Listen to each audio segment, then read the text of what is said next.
my name is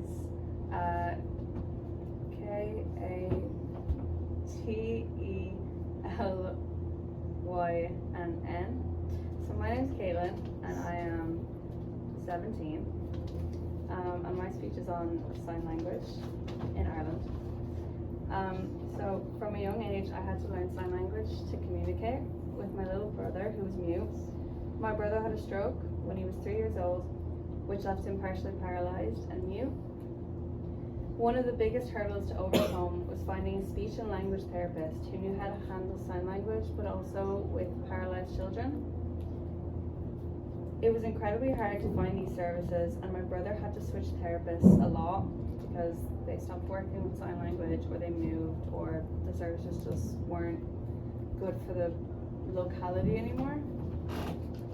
With sign language services being so inaccessible and so expensive to the public, only a tiny population of Ireland knows ISL, Irish Sign Language, and I would see my brother get so frustrated when he would try to communicate with other people and they just wouldn't understand what he was saying because they didn't know sign language. And it was hard to witness for me. So what would end up happening is I would have to step in and translate for my brother and someone else and help them communicate. So from a young age, I understood how important this power I had was, this skill that I developed, and I may have occasionally abused it by signing bad words, but I always appreciated how important and cool my ability to translate and communicate without like verbal words or audio was, and it was such a big part of my life, and it became as a bit of a shock to me when it wasn't anymore. So when my brother passed away in 2021, I forgot all about signing, and it wasn't my priority anymore. I didn't get to practice it every day and develop it until one day I realized how little that I remembered all of a sudden, and how painful it felt that I'd forgotten the biggest impact on my life that my brother had left behind. And however, I do possess the motivation and passion to try regain my Irish Sign Language skills and one day become fluent. But Ireland doesn't make learning Irish Sign Language very easy. In fact, learning Irish Sign Language in Ireland is expensive, and the services are so limited, which I've always known through my experiences with my brother and through my schools and everything.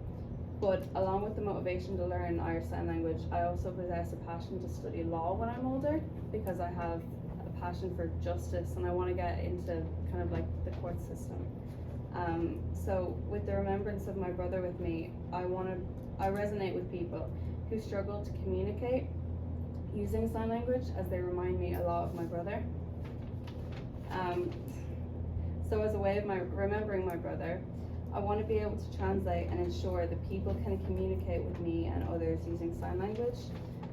So in the future, my dreams and aspirations are to become fluent in Irish Sign Language, and I want to provide deaf legal aid to people who, like my brother, who felt unheard and unimportant in their local community.